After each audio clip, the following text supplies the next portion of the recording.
Morning. How are you doing, Catherine? Good. Looking forward to it. So, Excellent. So, what as I lose track, what episode are we on? What episode is this here? 4, 6, 8. This is episode 9. All right, we're in episode 9, and what are we going to be talking about today? There's been some little meme teasers out there. Yes. What do we think might have happened if Qui-Gon had never died and got to remain Anakin's mentor? Would the Force have intervened? Would he have let him go back to save his mom and liberate this? What would have happened? Well, and here's my other, this is kind of an homage to the Marvel What If. Here's my other, what if Anakin's dark side leanings had turned Qui-Gon, who was, notoriously neutral, what if it had turned Qui-Gon more dark? Right, because he was already Qui-Gon, as mentioned by Count Dooku, was his apprentice. So you think that there's probably a little bit of that in him, maybe. That's honestly a story I really would love to see told. If they could. Sadly, Christopher Lee isn't with us anymore, but that would be a great story to film as like a one-off or a mini-series, see how that relationship went. Yeah, or at least give us a novel. Give us, something. Is like Dooku Jedi Lost that was amazing. So give us that, but for Qui-Gon, or a what if. I really wish that Dooku Jedi Lost was also adapted as a novel, because that would have been easily one of the best. It's a great radio drama, though. Absolutely, I loved it with the cast. Anyway, so let's get up with the premise. All right, so in episode 1, for those that are just casual things, is there's many what ifs and little variants that could have made this not happen. It's like, what happened exactly to the Naboo starfighter that they had to even land on Tatooine? Is the ship doesn't break down, we don't land on Tatooine, we take Amidala straight to Coruscant, but we're done, end of story, credits by George Lucas, just move on. Yeah, because the fans of the show who've been watching the show for a while and seen me in the virtual cantina know that my greater opinion of the Skywalker saga as a whole is that it's ultimately about the demise of the Sith and the evolution of the Jedi to be better than they were. That the Force was deliberately making certain types of choices to nudge things in a certain direction, and so it seems almost like a flurry of coincidences that needed to happen, like the Jedi needed to succeed in rescuing the Queen from Naboo. The ship just needed to be damaged in just the right way so it didn't get blown out of the sky. They needed to be able to land safely away from the huts, and just happened to go into that water shop, to meet Anakin, who just happened to take an interest in them, which is another thing, because Qui-Gon didn't pick up on anything about Anakin when he was first in the shop. And I don't even think he addressed him when he first walked in there. It was just Anakin and Padme, but she was kind of fine, brushing him off when they left. And I'm thinking, how much would things have really gone sideways or another way if maybe they didn't end up there, Or like the pod race, Anakin has several close calls towards the end of that. Like, even when he finally beats Sebulba, it's like, okay, you got this tiny little pod racer engine attached to Sebulba's massive engine, and just because you hit the boosters, it magically breaks free. You don't get caught up in that, whereas his does. I thought, I wonder if the Force is doing something here, because it needs this, Anakin to go with him. Well, and I think that that's really alluded to in that is I think that you're hitting it right on the head. Is they allude to Anakin is the only human that can pod race. Is he's using the Force without knowing it, his heightened reflexes and senses.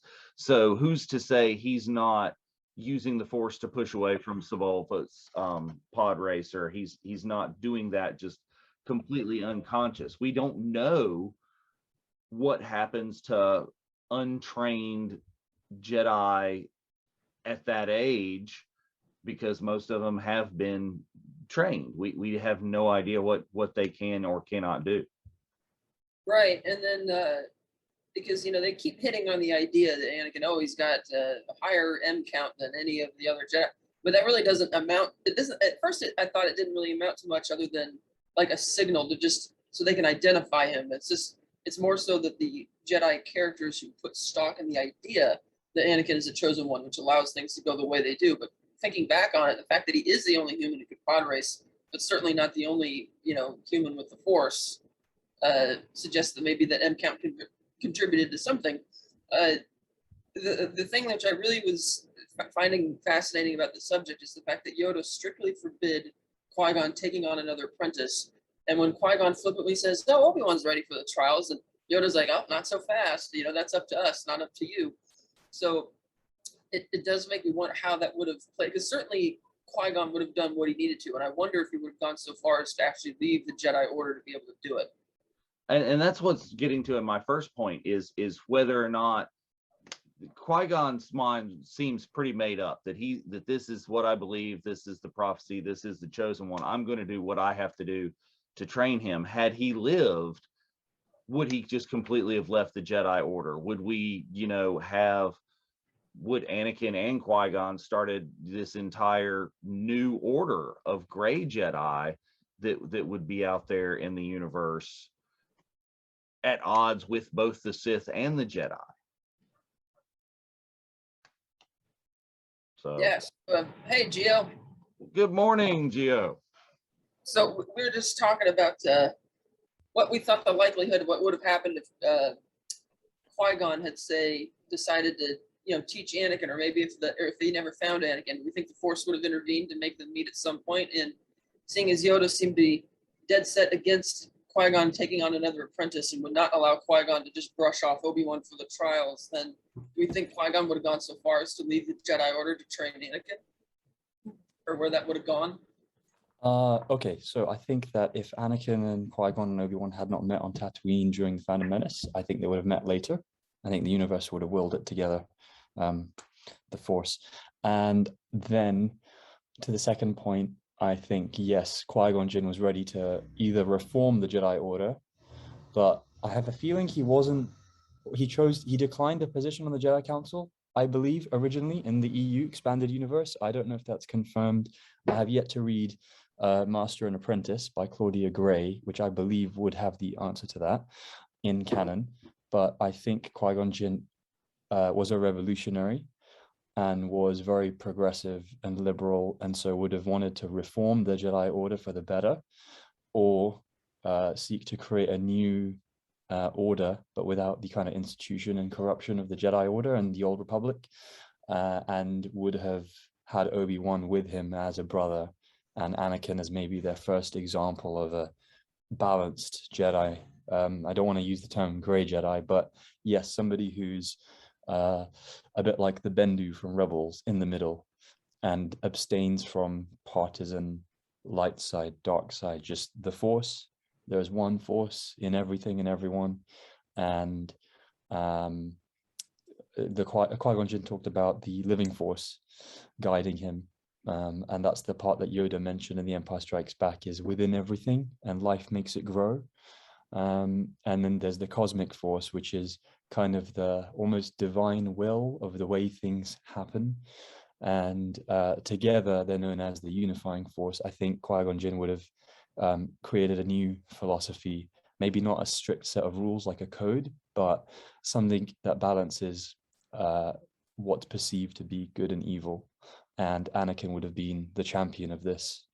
And I don't think he would have been succumbing to any dark impulses if Qui-Gon Jinn had been his master and if Darth Maul hadn't slain him. Yeah, and I think you've hit on yet another one of these what ifs right there. Is yeah, okay, they met later on in life. They met here. It's Qui-Gon and Anakin together. He's his Padawan. Well, if that had happened and the council hadn't forbid training and he lived, he could have taken over leadership, or at least a good chance of leadership on the council, and changed the Jedi Order from within. You know, is reform it. And if the Jedi Order hadn't been so dead set against it, they would have recognized Palpatine as a Sith earlier. Qui-Gon and Mace could have been with Anakin when they confront the Emperor, and that whole scene goes down completely different. And one more thing, I reckon Qui-Gon Jinn would have been able to bring Count Dooku back from the precipice of falling to the dark side, and maybe Count Dooku, depending on chronology, might have found out about Palpatine.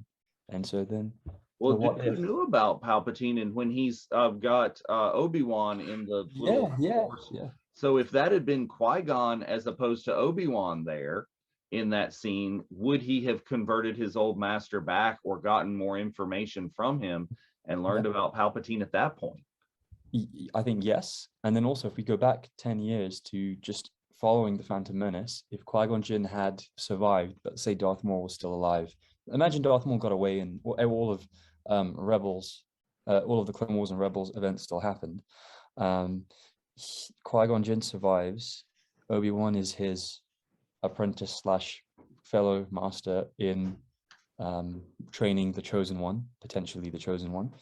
And then they discover, because Qui-Gon Jinn never cuts anyone out from his life, even if they supposedly leave the Jedi Order like Count Dooku did, Count Dooku doesn't become Darth Tyrannus and apprentices himself to Darth Sidious. Rather, he sees an opportunity to reform the entire Republic with Qui-Gon Jinn at his side, as he did allude to when he imprisoned Obi-Wan on Geonosis in Attack of the Clones. Remember, he pauses after kind of tempting Obi-Wan, saying, "Join me, and together we can destroy the Sith." When Qui-Gon Jinn's mentioned, he pauses, and Christopher Lee acts it really well by kind of looking into the middle distance and folding his arms and saying, "I wish you were here right now. I could do with his assistance." And it looks like Count Dooku is contemplating still whether to even go ahead with Palpatine's grand plan, because I don't think he wanted to do that. Well, yeah, because it seems like the only reason, Dooku had his own plan for dealing with the Jedi. He's like, okay, they're too far gone. I can't deal with this anymore. So he goes to claim his inheritance. He starts the Separatist movement, which was already getting moving after Episode 1, given the events in that film. And so he eventually meets Palpatine at some point and realizes, your plan to deal with the Jedi is a lot more efficient than mine. So he gets brainwashed a little bit, agrees to help him. But of course, like all Sith do, is going to get rid of Palpatine at some point.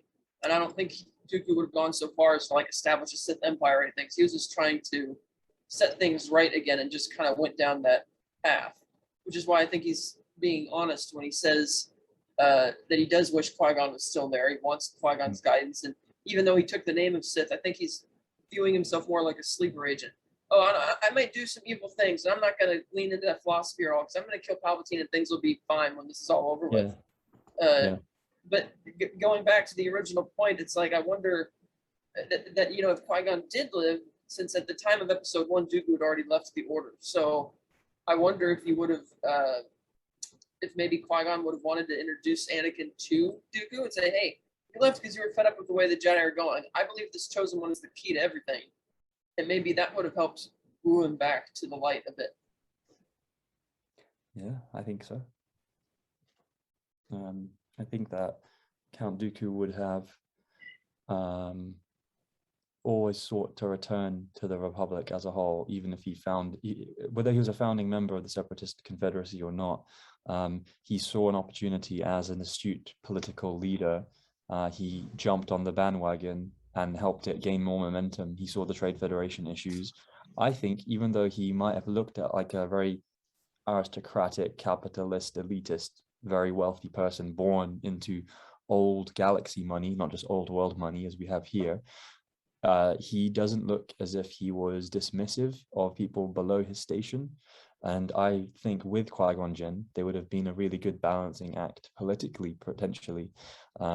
I could imagine Count Dooku in an alternative timeline running against Palpatine to be Supreme Chancellor, because he would have rallied enough star systems for his support, and then he could have stayed within the system of the Republic, and Qui-Gon Jinn stayed within the system of the Jedi Order, and both revolutionized simultaneously and peacefully.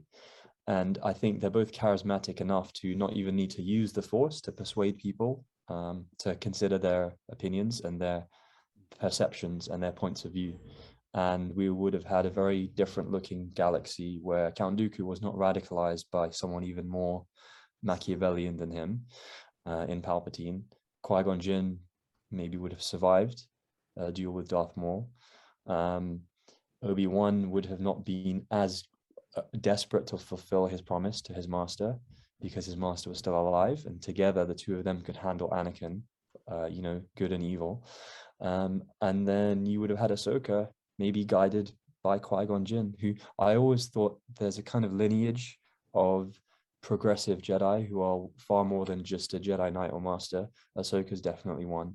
Qui-Gon Jinn, I think, is the main in the saga films, Right. and Ahsoka's the main out of the expanded universe of Disney canon as well as EU stuff.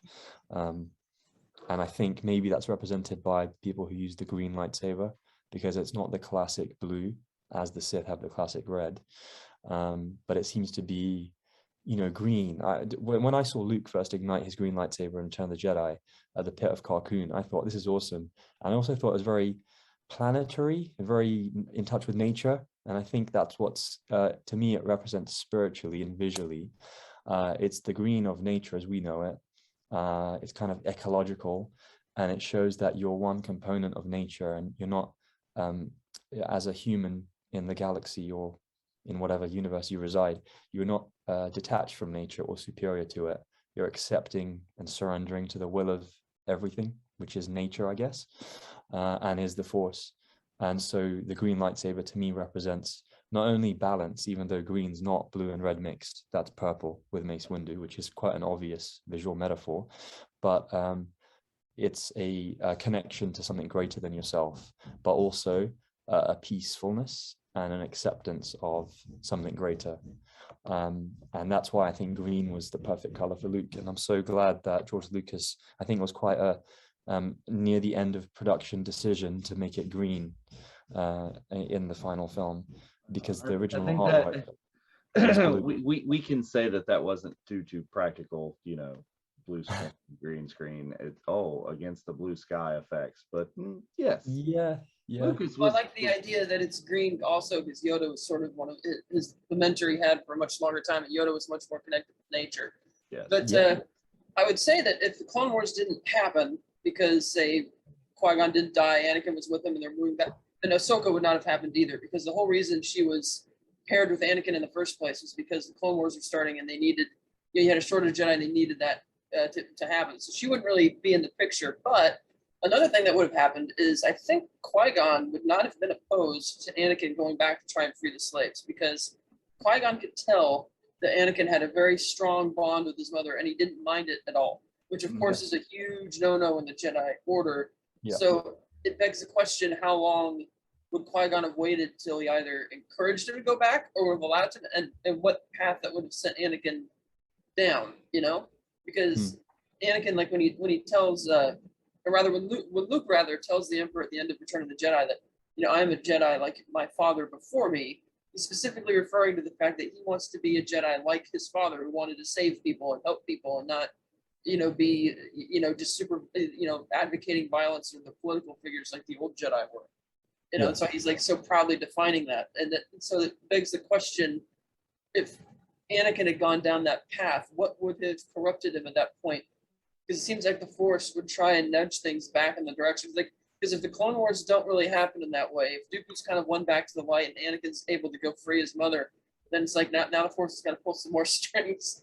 Right, because the major thing that turned Anakin to the dark side is attachments. his attachment to his Yes. mother, his attachment to Padme.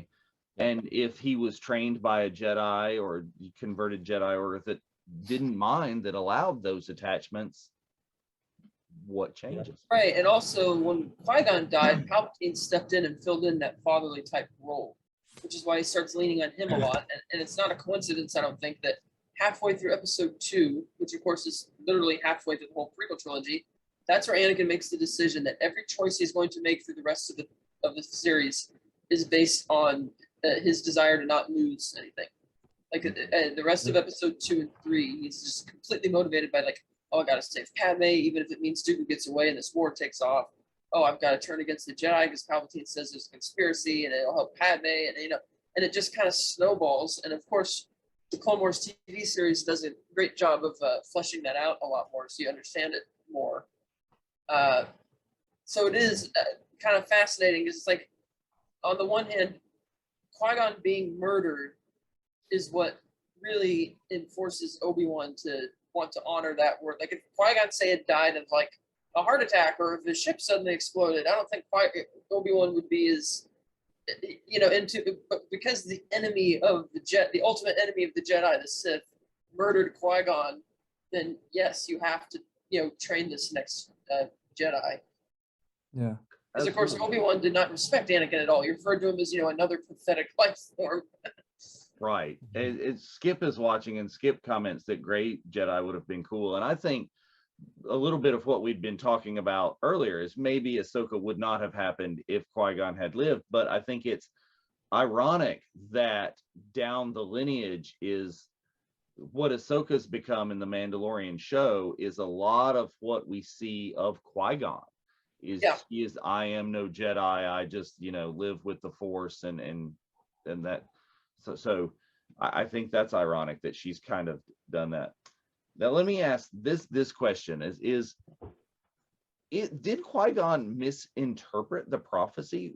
We are talking about so many of these little bitty factors that have changed, that could have changed and could have changed the entire universe with the death of Qui-Gon. Was Qui-Gon the chosen one?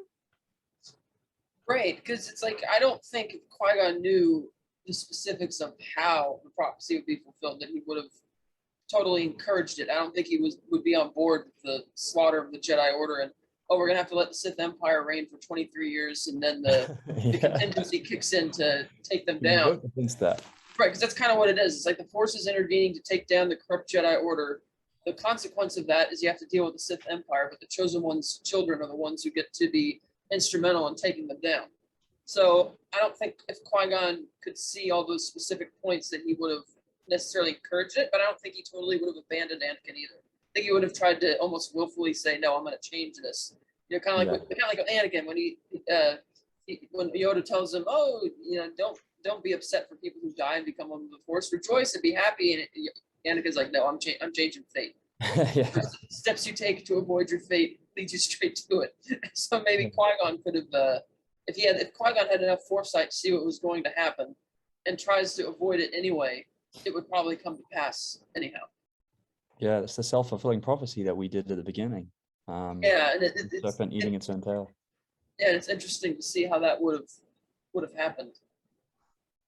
I would like, I want to see, and I hope we do see, is some more long-term overarching impacts that Qui-Gon may have had in the backstory of how Obi-Wan becomes different after the events have happened with Anakin, and how Obi-Wan changes to be a different mentor to Luke than he was to Anakin. Will we see in the Kenobi series Obi-Wan communing with Qui-Gon through the Force, and that Qui-Gon still influencing him beyond the grave? I hope so. It would make sense because even Yoda, counseled Obi-Wan about that at the end of Revenge of the Sith. That I'm going to teach you how to commune with your master. Yeah. I admit one of the other things I wish we got to see in Clone Wars that we never did was, Anakin, Obi-Wan, and Ahsoka must have gone back to the Jedi Council and told them about their Mortis experience. And that also makes me think about fate, because now that they were shown all these things, it's like and yet they still keep walking the line that they were walking before, which allows things to come to pass in the way they needed to. You know, Yeah. it's like, but it's fascinating because you have all these little tiny things. If one thing goes wrong and the whole thing kind of, because even Anakin needs to marry Padme and have kids with her, because obviously Leia and Luke inherited Padme's best qualities, which is to be credited for taking down the Empire. Yeah.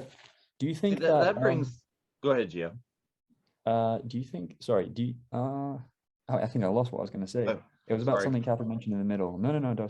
I'll come back to it. Don't worry. Okay. Well, see, that brings me to what we were talking about when we were talking about Mortis and the world between worlds. Is it actually a physical place? Does it happen? Is it within the Force, within your mind? So it doesn't necessarily bring back the possibility of real time travel and real multiverse within the Star Wars universe. It doesn't do that, but it can change the character and what is going on in their mind. They have to keep going down that road, but maybe they can start to influence where that road is going from that knowledge gained there. Right, because when Qui-Gon spoke with Obi-Wan and Mortis, he kind of tells him to just stay on the path. You know, he's the chosen one, keep believing in it type of thing. And then it also, like you said, makes you wonder, since this Mortis certainly is not a physical place and it could be in your head or whatever, it's like, okay, the father wasn't the one giving Obi-Wan that message because the father was not advocating for messing with these intruders at all. So it's like, did Qui-Gon really tell him that? Does he, now that he's one with the Force, does he have the gift of even greater foresight to see what's actually going to happen? Because, I mean, it seems that if the son was able to show Anakin the future of all the horrible things he's going to do, then the Qui-Gon spirit there should be able to know all the horrible things he's going to do. In my opinion, I think he does know. To me, that wasn't Obi-Wan's consciousness creating a dream or hallucination of Qui-Gon. To me, that was, I know it's deliberately ambiguous, and Dave Filoni has a book with the specific answers to everything, but I reckon in that book it does say Qui-Gon Jinn is a Force apparition or spirit or ghost. Maybe not in the way that we see later, but that is actually Qui-Gon's soul, spirit, essence reaching out through the Force to Obi-Wan to connect him back to the righteous path of being kind of progressive, learned master who accepts Anakin for his flawed human aspects as well as his incredible positive abilities. And so if we don't see, we have to see narratively and logically speaking, some Qui-Gon Jinn, Obi-Wan Kenobi interactions in the miniseries, because if not, then I think it's just an oversight and someone will write a comic or a novel to fill it in. I haven't actually read, is it Jackson Miller's novel called Kenobi? I just finished that. So okay. Do it. Oh, do it. Okay. I will do it. I will just do it. So in that, I guess it came out years ago. I don't mind if you spoil anything for me. Catherine, have you read the novel? Yeah, go for it. Okay. Do you hear from Qui-Gon?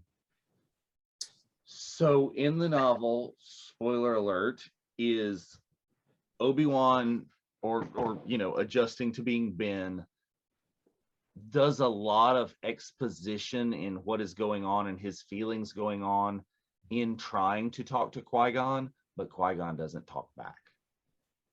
But this is just in the very, very earliest parts of his, journey and his time on Tatooine. It doesn't take place over the years and years he was there. So it leaves a lot of room open for his trying to commune with Qui-Gon. And sometimes I think maybe in his trying to talk to him, in one case, it specifically, him talking to him does influence events that actually happens. So completely leaves it open to the realm of possibility that may happen. That's really good to know.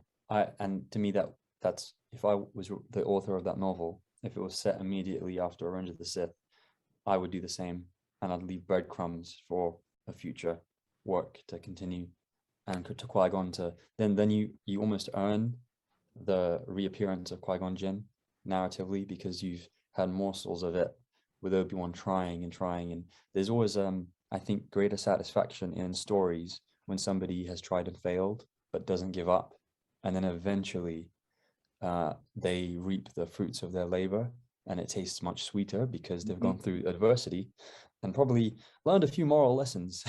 Well, and that's that, exactly what is happening in Kenobi. Is Skip is commenting how it is an excellent read, and it plays out the beginning of Obi-Wan's Tatooine journey. Is what happens, and different things that happen to him that are going to influence what he does, and how he becomes changed. His journey from Obi-Wan to Ben, and how he ultimately affects Luke's training. Right, and Ben obviously is much more of a defeatist in a way, because when Luke doesn't really want to go, he doesn't really try and encourage him to. He just kind of, okay. Or like in Return of the Jedi, when Luke says, "I can't kill my father." Oh, I guess the Emperor's won already. You know, he's not really pushing it as far. Almost like he's a bit dejected from all of his time there. Because Qui-Gon, as we saw from even all the way up into the end, was absolutely confident that this is the path, this is the way. And then even the vision of Qui-Gon and Mortis continued to say, "No, this is where we're going. This is the way." And Yoda even becoming a lot more cautious, as we saw in Dagobah, because once he saw that Luke was similar to Anakin, he's like, "Oh no, we're done with this." But he's got that T-shirt already. Well, right, and it's Obi-Wan's voice tries to, and it's Obi-Wan's voice who tries to convince Yoda to keep going, but as we learn in Episode 6, the real reason that Obi-Wan did not tell Luke that Vader was his father is because he wanted them to kill him, and that would not have worked. He tries to say, "Oh, from a certain point of view," it's like, no, you weren't going to tell me. You wanted him to kill him, not redeem him. Right. It's like, whereas Qui-Gon seemed to have firmly believed in the goodness of the chosen one and the benefit from the beginning. Yeah. And never really changing his mind. So we've talked a lot about what would happen to Anakin if Qui-Gon had lived, and we're starting to allude to it.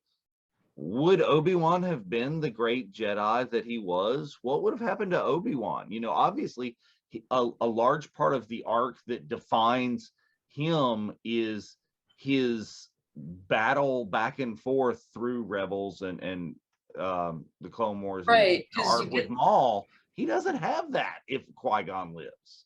Right, and he also, because this whole nature of his relationship with Anakin wasn't so much of a mentor, more like a brother, which is another reason that turns out, the relationship turns out the way it does. So it's like, if the Clone Wars doesn't happen, or the wars probably happen in some fashion, because Dooku would still be committed to wanting to change things, but you're right, if Maul isn't there, if the Clone Wars aren't as big of an issue as it would have been otherwise, then Obi-Wan probably doesn't even meet Satine again.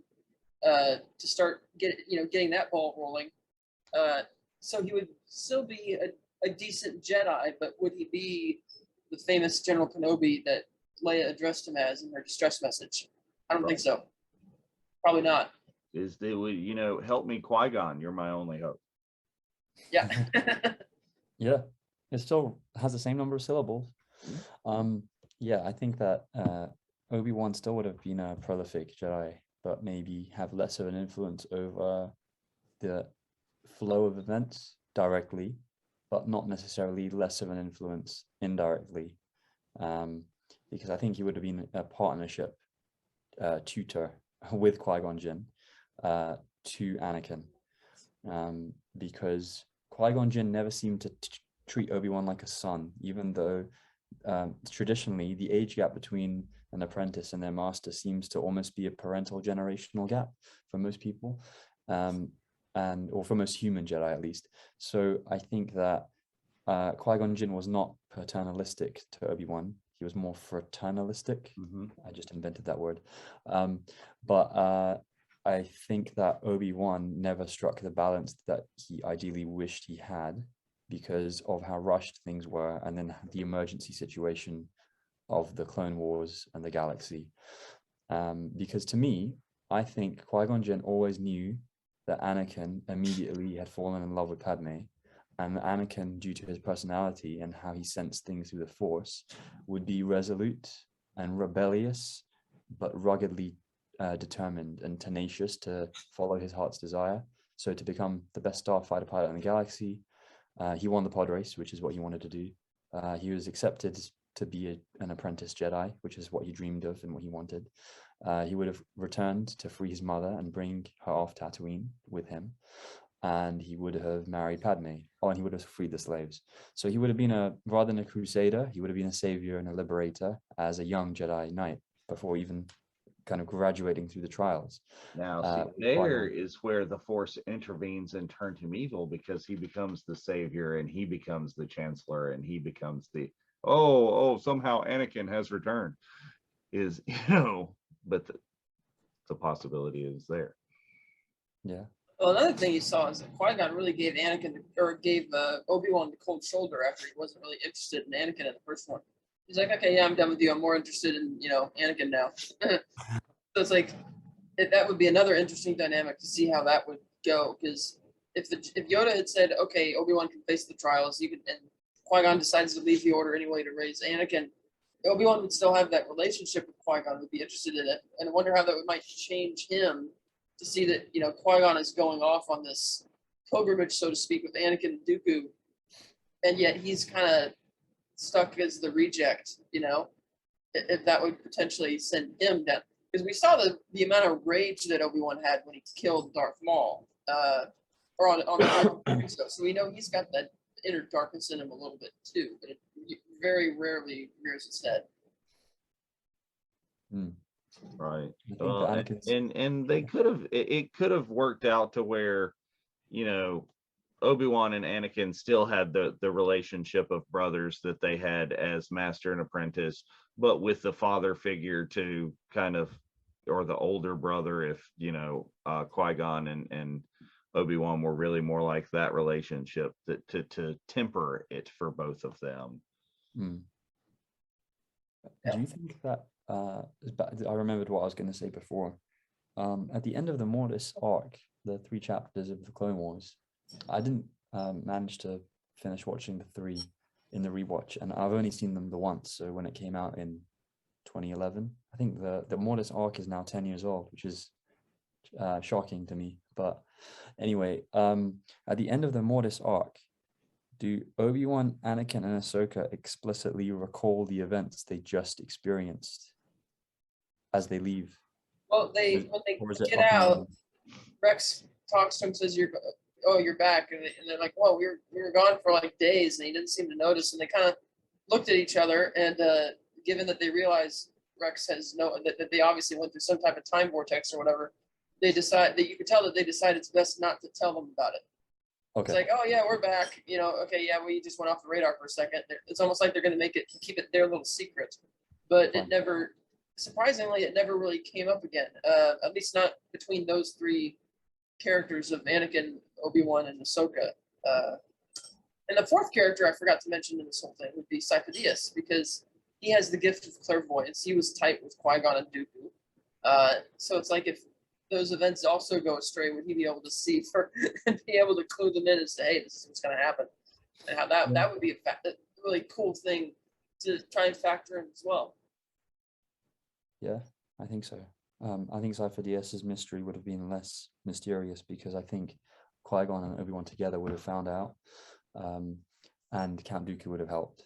That's my perception. If we had a what-if alternative reality where Qui-Gon Jinn survived, the Clone Wars might still have occurred, but through other means than the way they transpired. So not, and also not as obfuscated by by Palpatine in the way that we saw, but maybe he would have constructed another proxy war, distraction, false emergency situation where he's pulling all the strings, and he still could have fooled Count Dooku, Qui-Gon Jinn, Obi-Wan, Anakin, and the mainstream Jedi, and the wider Republic.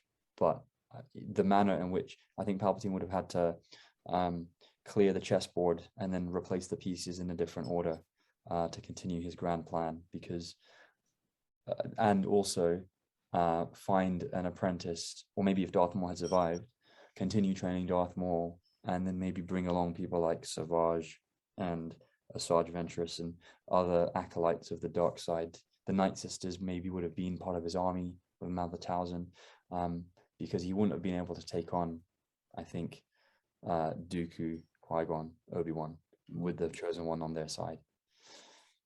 added a new layer to the original trilogy if, that continues and one of his apprentices is Kira, and Han has to deal with that. Oh wow, yeah. And then what if Mara Jade emerges as a dissenting Imperial rogue agent who's made to track Obi-Wan because, made to track one of somebody, Luke or Han, communicates with Boba Fett, who has a larger and more vocal role. Give Jeremy Bullock more lines.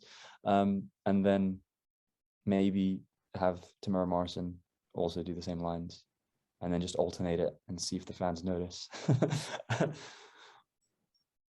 Yeah, is so many options and potentials and what ifs.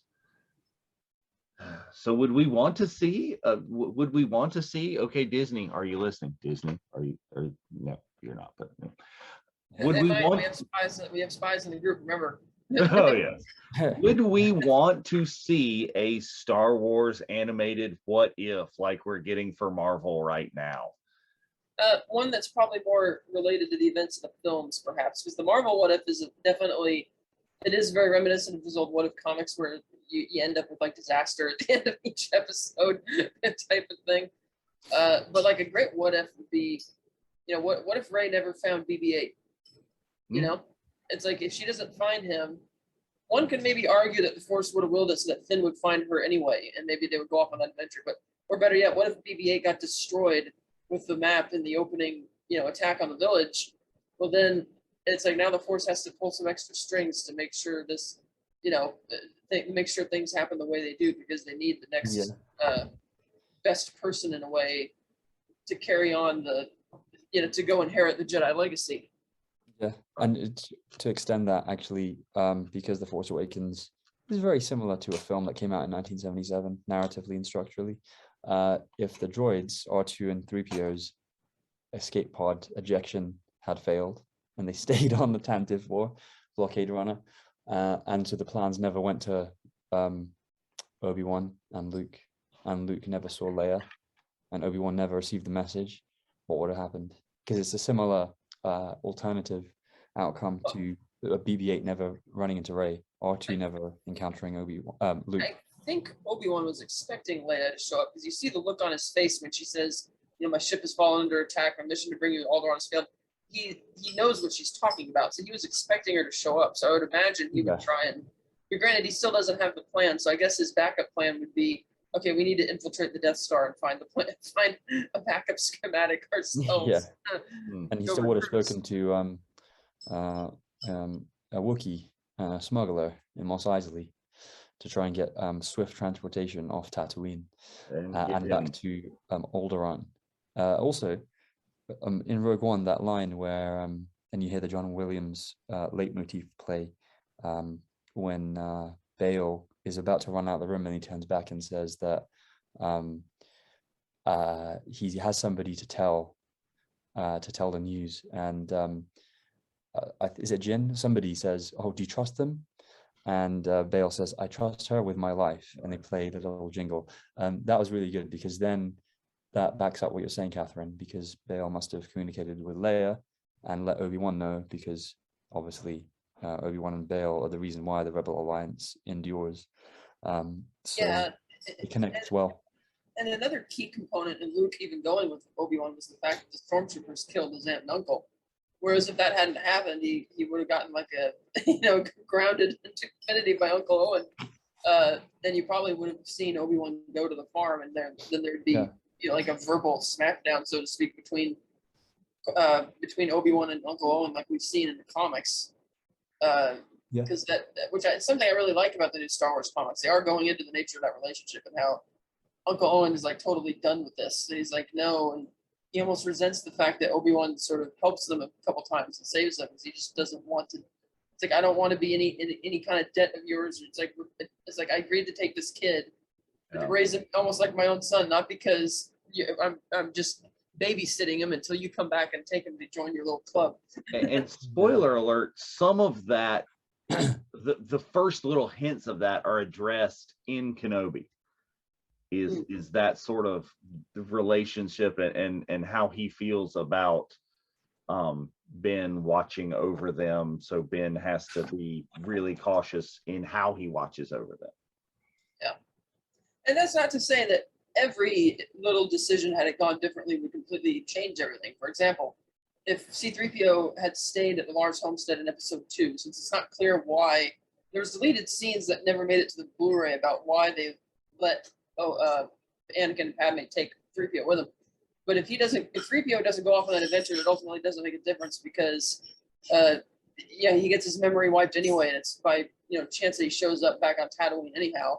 And yeah, he maybe has a few random adventures in Clone Wars, but nothing major and crucial. And yeah, he pilots the ship out off of Mustafar, but Obi-Wan could have done that if he needed to if 3PO wasn't there. So it's like some things you could change, and it still kind of unfolds the way it needs to. But because I assume that because as we learned in the comics, R2, it's not that R5 randomly blew a fuse. R2 told him what mission he was on and how important it was. So R5 deliberately did that so that they would be forced to take R2 anyway, meaning that if 3PO had never gone on all those adventures with R2, it wouldn't have mattered whether he told Luke or not, like, oh, you should buy that one, because R5 already is ready to sacrifice himself to ensure that R2 is going to join them anyway. Well, I think it's a lot of what we've been discussing is, yes, there's a lot of what ifs, but with every what if that we have, the Force finds a way to move it down that path. There's the Force is, to put it in Marvel new canon, what it is the Force has its own timekeepers going on to keep the sacred timeline moving forward. The Force is going to do what it has to do for the events that are supposed to occur. Yes, maybe Qui-Gon lived, or maybe Qui-Gon didn't come to Tatooine at all, but this human that can pod race and starts doing it, because Watto would have started putting him on pod races on other planets, bigger planets and bigger things. This comes to the attention of the Jedi, and we got to go see, and by that point Anakin's a teenager and really already in the attitude and down the dark side. And I'm pretty sure if he had stayed there on Tatooine, his happy-go-lucky attitude of being a slave would not have lasted, especially if he got to continue pod racing as much as he loves it. And he get a bit of that ego from there and be like, I'm kind of done with you, Watto. Right. And he discovers his latent Force abilities is like Watto's getting down on him, just Force chokes Watto. And he could use the Force to sabotage the little bomb that's inside him and his mom and the other slaves, like telekinetically just sabotage all the bombs and all the slaves so we can bye-bye, Right. Which is a neat thing I would love to see as well. But it's just so cool to think about all these tiny little things. If they go a little bit differently, because Anakin also needs to perform that selfless act to catch Padme's eye. So that way, when he comes back a decade later, she's actually interested in him as much as she doesn't feel comfortable about it, which admittedly, didn't narratively handle very well, but get the idea. Do you think that if there was an alternative version of Attack of the Clones, so everything that we're saying kind of indicates that the Clone Wars wouldn't have gone down the way they did, how different do you think George Lucas would have made the middle of the prequel trilogy? Because what would have been the main conflict he's building towards, if not the Clone Wars? Would it be merely the focus on dramatic tension between who's going to father Anakin better, Obi-Wan or Palpatine? I think one of the main conflict in that case would have been that Anakin would have, after losing his mother, would have definitely committed to the path of, I can't ignore that. I need to go back to do what I pledged to do to begin with when I joined this, this club. And because if the Clone Wars don't happen, Anakin's not busy being caught up in all of that. And so he's going to go on his own crusade to deal with this. That's going to start a big movement. Then you're going to have much bigger conversations in the galaxy about the Jedi's, what their role should be versus what their role has been. And that's going to, create button heads. And that's going to be your conflict that's eventually going to lead to maybe Palpatine influencing that a little bit behind the scenes. So ultimately you have the same confrontation between Mace Windu and Darth Sidious and instead of maybe he could still declare an empire. Because basically the basis for his conspiracy of the empire wasn't that the separatists were a problem and this war's going on too long. It's that, the Jedi have been pulling strings from the start. They've infiltrated everything. We can't really deal with this. The only way to be safe from them is if we, become an empire stronger together type of thing. So you could still do that. But I think that would have been more of the direction of the conflict, because it seemed like that was the way Anakin really wanted to go towards the end of episode 2. But because of the war, it just he got swept up in that. Because as we see even in Clone Wars, like the episode when they go to Zygerria, whatever it's called, where all the slaves are, and he's really having a hard time dealing with this, and Obi-Wan doesn't seem to get it, and it's not until Obi-Wan gets imprisoned and becomes a slave himself that he starts learning to have some empathy with Anakin about it. Yeah. So I think that's kind of more of the moralistic crusade that Anakin would have gone on at that point if the Clone Wars don't happen. Like specifically when Obi-Wan says, if we catch Dooku, we can end this war right now. So if they were to have caught him or even killed him in that lightsaber fight at the end of the movie, maybe it goes a little differently, because as we saw in the early seasons of Clone Wars, Dooku was still, trying to be like the elder statesman, so to speak, of the Confederacy, and still pulling the strings. Because when we get to season 3 and saw that there was a Confederate Senate, they didn't seem to be aware of all the atrocities that the separatists were committing on the front lines.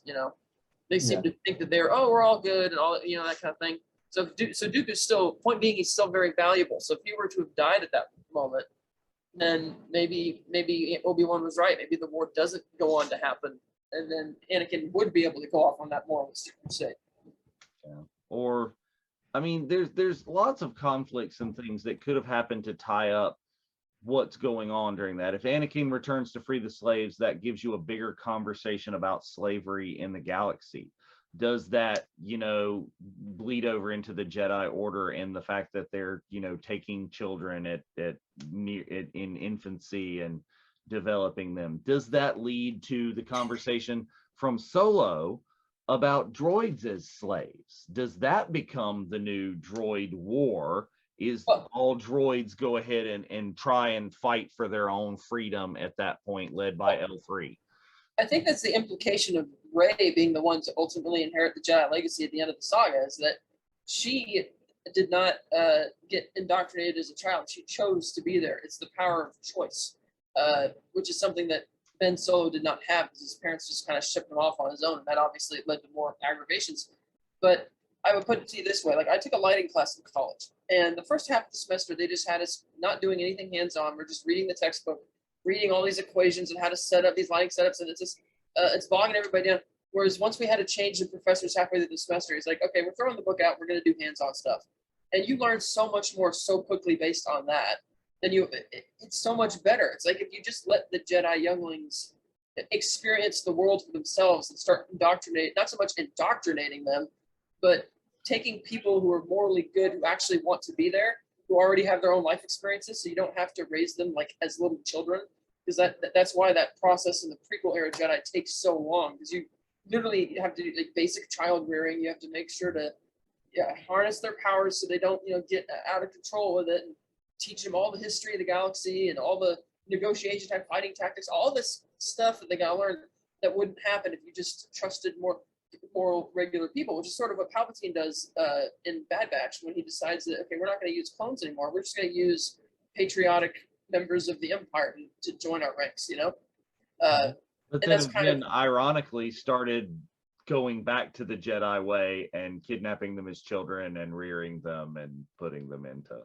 Right, because that's sort of the clone army is sort of the extreme version of what the Jedi already do. It's like, okay, instead of using our hero, it's not that so much that the Jedi, they're not like kidnapping children. I mean, it's not like if a parent doesn't want to part with their child, they're going to take it in. They're not doing that. But on an extreme level, the clones is like, okay, we're going to grow our own people, our own soldiers who've never been to the Republic. We're just going to feed them all of this. Yeah, when we see in episode 2, when you see all the young Jangos looking at the computers and they got like the headsets on, it's like we're brainwashing them into being our own cannon fodder, so to speak, which is why I really loved the storylines every once in a while where you had a rogue clone saying that they're upset and they're fighting for their brother's freedom type of thing. So it's kind of ironic that the Sith sort of eventually decide, no, we're not going to do this more enslavement type version of soldiers. We're going to use just regular people because one, it's a lot. I guess they felt it would be simpler to manage that because I was having a hard time when I was watching Bad Batch, trying to rationalize why they would get rid of clones. It could be so easily controlled and programmed to just go with regular people. But I guess it's just dealing with not having to deal with having to rear everybody, which is why Rey is evidently a better person to carry on that legacy because she's not going to go around and guilt trip loving parents, because her whole thing about wanting parents and never having it means she's never going to go guilt trip a parent into giving up a kid. And that's why the Jedi legacy is safer with her. And you can imagine that what would probably the Jedi would go on to be probably what they should have been to begin with, which is monks, moral guidance, heroes, not this kind of political institution. Well, and apparently outside of the Jedi Order and those in the know, apparently the aristocracy or something like Bail Organa, is the Empire had a whole lot better PR out there in the galaxy because Han wanted to join. Han did join. Luke wanted to join the Imperial Navy. They were going off to do that. That was what to do. They were going to be the volunteers. There's another what if right there. What if Luke joins the Imperial Navy, rises through the ranks, and meets Vader that way? And he's like, wow, you are strong. I remember talking with Spencer about this when we were during one of our post-watch parties for Rogue One, and how I didn't really buy how quickly Jyn Erso goes from being neutral to drinking the Kool-Aid. And he says, well, Luke kind of did the same thing. I said, well, yeah, I guess that's true, but I feel that Luke was more moral to begin with. Like, even if he were to have joined the Imperial Academy, it seemed like he wanted to do that because he just wanted to get the hell off of Tatooine. Right. It's not. I don't think it was so much that he believed in the cause, and I think Luke would be moral enough that once he saw the Empire for what it truly was, he probably wouldn't rise through the ranks very far. Yeah, I think he would probably like Han. Han joins simply because he needs a get out of jail free card because he's being pursued by these gangsters. But he just kind of, he's a rambunctious guy. Oh, I'm going to be a pilot. It's going to be fun. He used it as a get out of jail free card. Luke wanted to use it as a, get out of jail free card as opposed to being, evil. Like, even Han says it when they're on Mimban. He's like, it's their planet. We're the hostiles. Right. Han did not last very long in the Imperial Navy, Army, whatever. Right. So, well, it is just about that time. So I think we have muddied the waters a lot. Is that everything in Star Wars could have gone a completely different way. But as always, the Force is going to do what the Force is going to do. The Force is going to be the overarching control and power in the galaxy. So all is as the Force wills it. All is as the Force wills it. That is correct. So if the Force wills it with you, check out our t-shirt store. I've got my brand new virtual Cantina family shirt that just popped right in. Check out the Jedi Archives show next weekend. Jedi Archives, and right there representing and right there, Unifying Force in another 2 weeks. Absolutely. And my apologies for the little bit of technical difficulties at the beginning, trying to show us our brand new introduction. I'll have to catch that up on demand. I'll let you get that. Yes, if you want to see that very soon, coming to our YouTube channel, and there will be more information in the group about that.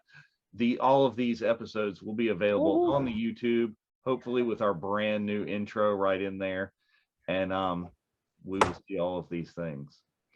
So, final words. I think that the Force definitely would be pulling those strings to move things in the way it wants to, and that one of the key differentiations between turning out good versus turning out evil was the element of choice. Because if Anakin had ever known that the Jedi would not have allowed him to go back and free his mother, he never would have left. Right. Having that information is completely different thing. So maybe Qui-Gon living would have made a difference. Maybe it would have made several differences in the short term. Maybe things would have gone out the way, happened the same way. Yeah, it might have the eventualities might have been similar or parallel, but the journeys might have been a little more different, a little more maybe circuitous until it gets around to the same endpoint. So with Qui-Gon going on adventures with Obi-Wan and Anakin, which also sounds like a great sitcom. So Disney, if you want to do a animated. Speaking of great sitcoms, we need one there where Yoda and Grogu that you got there meet on Dagobah. So instead of R2 antagonizing Yoda, it'll be the little guy. Yeah. There we go. That's another what if for another day. All right, friends, everyone, thanks for watching. See you again in 2 weeks. Please join the Jedi Archives next week for the next episode in the High Republic comics issue. So may the Force be with you. May the Force be with you all. Thank you. See you next time.